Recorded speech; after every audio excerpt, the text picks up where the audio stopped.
Okay, so the last time we met, we talked about your math lesson, and we talked about helping students reach their goal of subtracting fractions.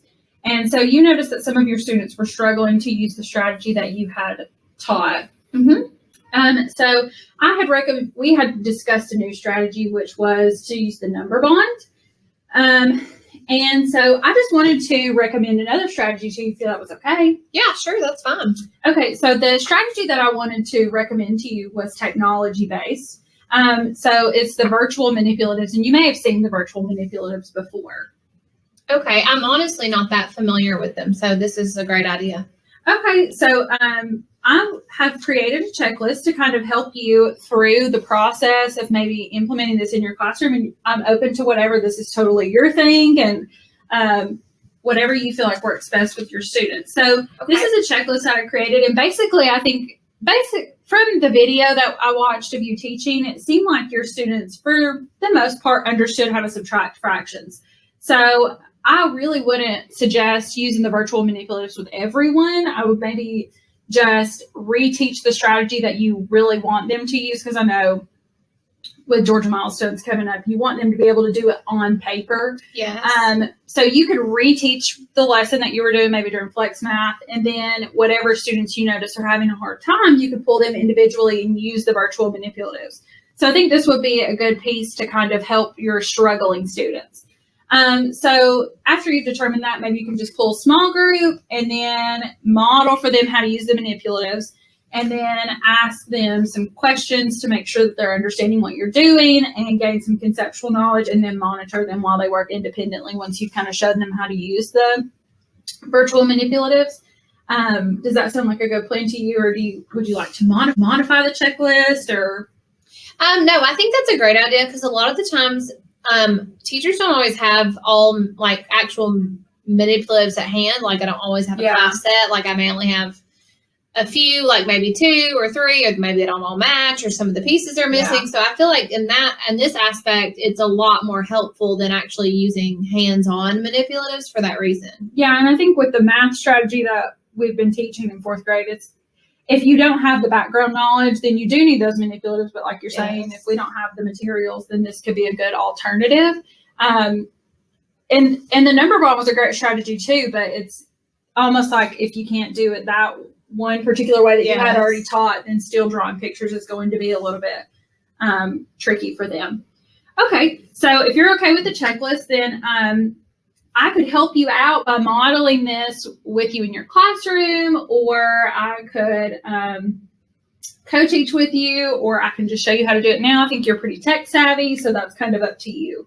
Yeah, sure. I wouldn't mind if you would show me kind of how it works so that I can implement it in my classroom. Oh, you can't even see me.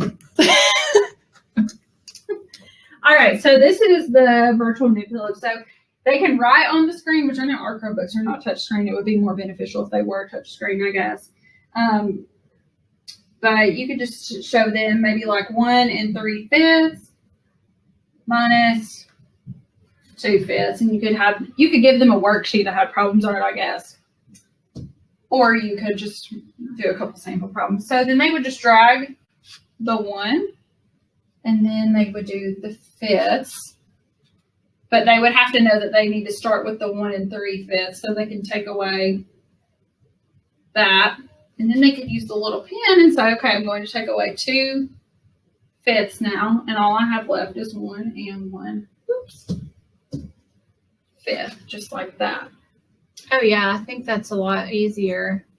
Okay, so to use that strategy. Now, it will be trickier if they're going to have to borrow at all, but I still think you could make it work. Let's see if I can erase.